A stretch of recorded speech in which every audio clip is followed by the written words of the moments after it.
Hey everyone, welcome to Randy Reviews It.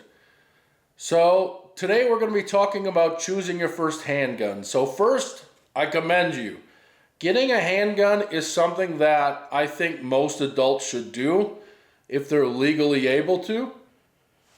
I think it's a very good defensive tool, and I think everyone should become proficient in handgun shooting. There's a lot of people out there that'll tell you exactly which gun to buy. I'm not one of those people.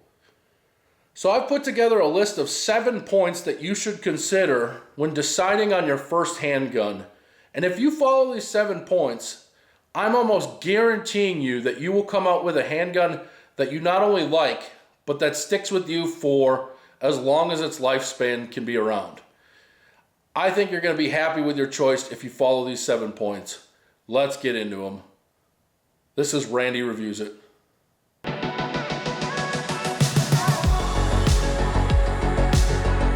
All right, so point number 1 on how to choose your first handgun.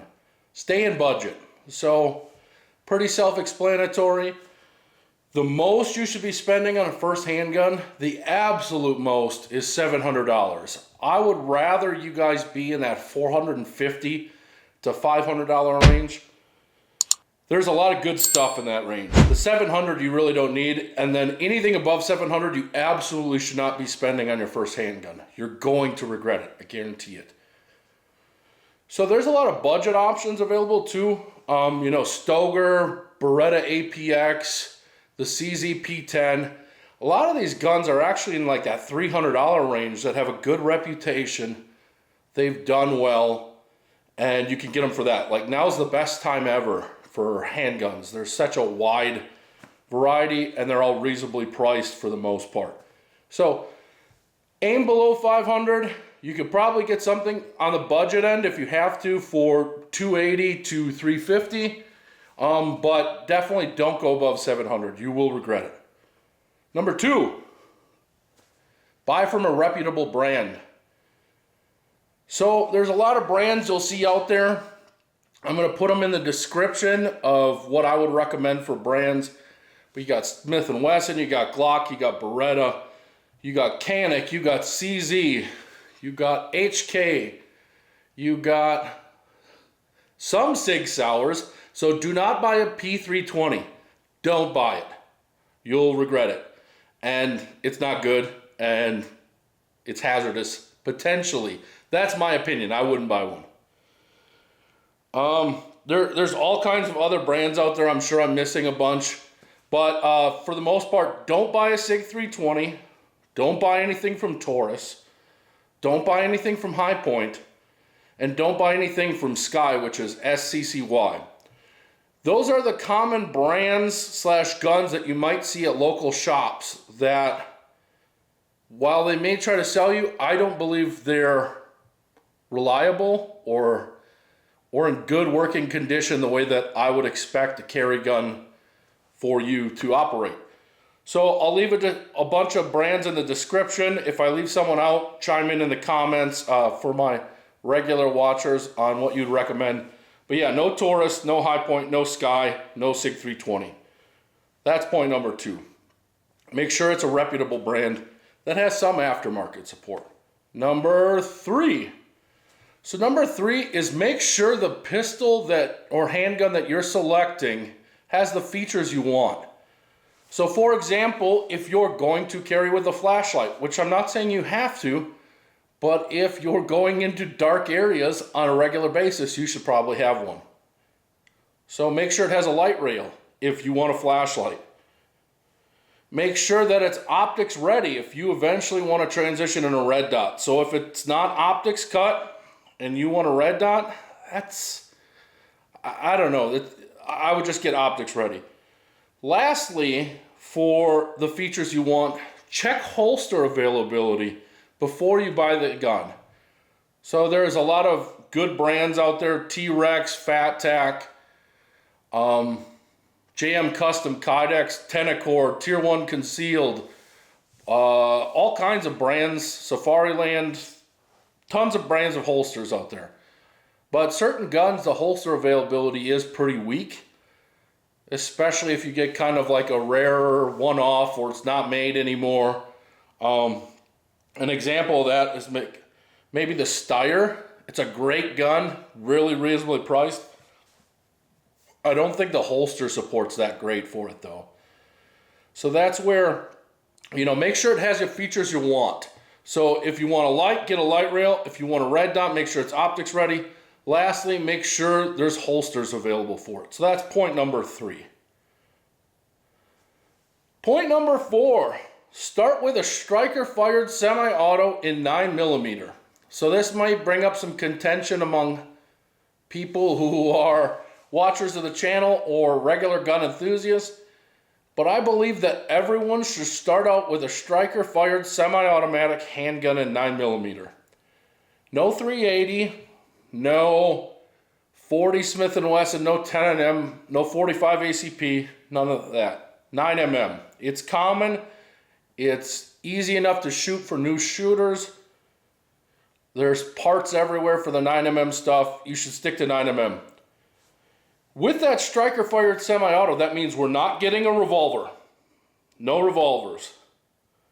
No single-action only guns. So if you see someone bragging about their Staccato or their Prodigy, you're not getting that either. You don't want that.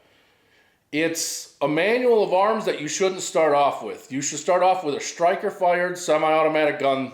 It's easy to use. Lastly, no double-action, single-action guns to start. So no revolvers, no single-action onlys, no double-action, single-actions. Your first gun should be a striker-fired 9mm. I'm saying that, getting on the record. You should start with the easiest thing to get into shooting. And that's what a striker-fired 9mm is. If you don't know what a striker-fired 9mm is, you can Google it, but pretty much Glocks started that, unless you want to go back to the HK. I think it was like a VP P70 or something like that. But it's basically, it uses a striker system inside to hit the firing pin instead of a hammer. So if the gun has a hammer on the back, do not get it as your first handgun. That's kind of a rule of thumb. Number 5, try to find a place to test it, or at a minimum, make sure it feels comfortable in your hand. So this is a really important point. Your friends can tell you all day that a Glock is the best striker-fired handgun in 9mm. And it may be for them, but everyone's hands are different. And you should go make sure the gun feels comfortable to you. If the grip's not long enough, do not get it. If the grip feels blocky and it feels hard to get your hands around it, do not get it. There is a gun out there that fits your hand. You just need to find it. So the comfort, and if it just feels good, is going to go a long way in how good you control the gun while you're shooting it as well. So that's where, if it doesn't feel good in the hand, don't get it. Find something that fits you and feels good in your hand. Number 6. So we're just about through this. Number 6, get a gun that you can carry easy enough, but also big enough that you can shoot it easily. What does that mean? So your first handgun should not be what we consider a micro 9. So I wouldn't look at a Sig 365 like the small one. I wouldn't look at an HK CC9. I wouldn't look at like a Ruger LCP or any of the smaller guns. Why? Because they're harder to control when you're shooting them, and they're not as fun to shoot. Like, I get why they exist, small concealability, but you want a gun that you can shoot well too. And when you're starting off, a lot of it is developing your grip and how to control guns. So we don't want you to start with a gun that's somewhat the least controllable, which is why we're also sticking to 9mm. So get a gun that's big enough that you can fit your hand on, but don't get a gun that's too big. So a CZ Shadow 2 that weighs like 40 something ounces, you're not going to carry that gun. Like, as much as you'd like to talk yourself into it, it's going to grow so uncomfortable that you're not going to want to carry it on a regular basis. And that's not where we want to be. We want something that's small enough that we can carry it comfortably on a regular basis with a good holster, but big enough that we can shoot it well. So That sweet spot is kind of a 4-inch barrel with like a 15-round mag, if you want to think about it that way. The Glock 19, Smith & Wesson M&P 2.0 Compact, HK VP9, Walther PDP, bunch of brands out there. Canik, I'm trying to remember if it's TP9 or something along those lines. But yeah, Beretta APX. I can keep going on. I'll list them in the description. I'm working on a website so that you guys could go look at recommended guns and brands and that sort of thing. But overall, you want a gun that's that small, so it's not too big, but it still shoots well.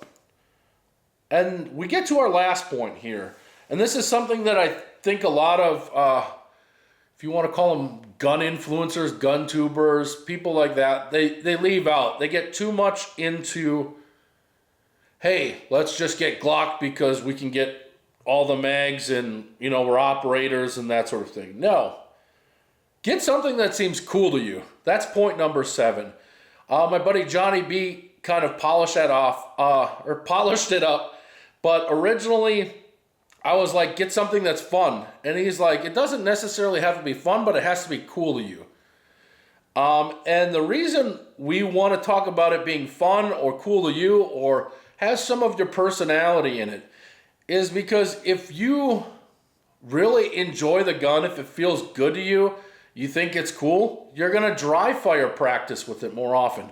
You're more likely to take it to the range. I know my Beretta PX4 does not look like a lot of fun to some, but to me, it's a blast. I love that gun. I love taking it to the range. I think the Shadow Systems guns fit my hands very well. I think the Beretta APX, the Walther PDPs, they all fit my hands pretty well, and they're pretty fun to shoot. But I think some of your personality needs to be in there. So if you're a CZ guy and you think, you know, they're hip, go ahead. Go with the P10. If you're all about, you know, Grand Thumb and duty grade or whatever, go with the Smith & Wesson M&P. But get a gun that gets some excitement out of you, something. Because sticking with dry fire practice, which dry fire can be fun, it's not the most fun in the world. So if you can make it more fun by having a cool gun while you do it, even better. So those are my 7 points. I hope that you guys enjoyed this video. I hope as someone who's decided to get into handguns that this has helped you kind of draw up a list or know what you want to test, know what you want to look at. Make those decisions. So I hope you all make a good decision, and I hope you all get a handgun that you don't regret. I've had a lot of regretful ones, so I'm hoping that this saves you money and pain and anything like that. But thanks for watching, everyone. Take care.